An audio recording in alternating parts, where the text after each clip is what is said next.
Hi ladies and gents, Pond here with another video for Rise of Empires, Ice and Fire. Thank you so much for your previous likes, comments and subscriptions to the channel. If you haven't subscribed already, why not click on that subscribe button and ring the bell so you can get notifications whenever I'm dropping videos on the channel, which is daily. And now onto today's topic. We are going to be looking at battle scar research in Master Warfare. So in Master Warfare, once you get to 59% complete, after the strike and resistance sections, you come to the battle scar research element, and battle scar will allow you to mark the enemy castle when attacking marked targets. The attacker has increased might and resistance. Mark can only save the current location of a castle and will not follow it if the castle is moved. So if you're a castle that does get marked, you can just teleport and that will remove the mark. The mark has a limit in terms of both time and the number that you can do, and cannot save numbered coordinates once the cap is reached. The mark can be shared to your alliance. When you complete this, it's going to give you 48,600 tech points, which is really big. So make sure you do this on a day that you've got technology, which I've selected. We're in my Pond solo account today, and the requirements are going to be to unlock this technology. You need to get to level 20 on the previous 3 resistance elements in Master Warfare. You need 16,000 courage medals, 9 million gold, 34 million marble, 25 million iron. So it's quite a considerable amount. It takes 5 days, 7 hours to research it. We're just going to do that straight away. Before I do that, I'm just going to activate my 100%. If I can actually click on the items menu, there we go. I'm going to activate my 100% bonus ticket for the points.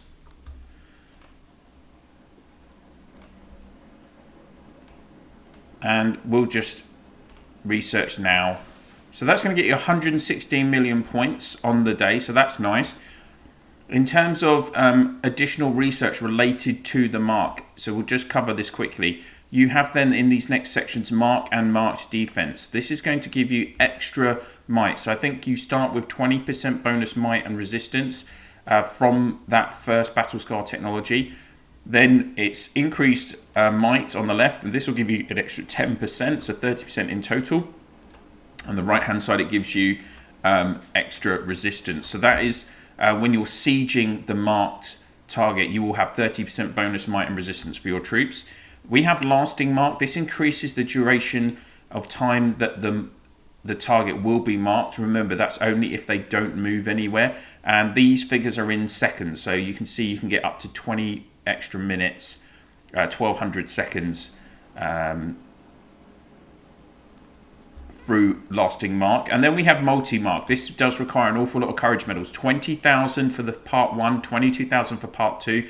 This will increase the number of targets that you can mark at any one time. So the first element one just gives you 1 extra target that you can mark, and then obviously a second one on multi-mark 2. So you can, in fact, target a total of 3. What's it going to look like when you target a castle? So let's just, what am I in? I'm in Bar. So let's just go to Pond Farm 7 in Bow. So you can obviously target any castle that is outside of your alliance, and when you go on to click on the castle, you see usually we have the scout, info, rally, attack and shout options, and you can see we've got the more icon in the middle. If you click on that, it will show you this new mark icon. So if you click on mark, you can then even you can put a note to because these marks are shared with the alliance, you can put a note to your fellow players if you wanted, or you can just leave it as it is. Attacking a marked enemy gives you a might and resistance buff.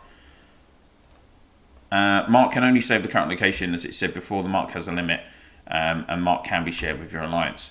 So now we just click mark, and you'll know if a target is marked because it does say marked on the screen, and you have this nice red ring around it. So that target icon around it, and then that's just going to remain for the duration.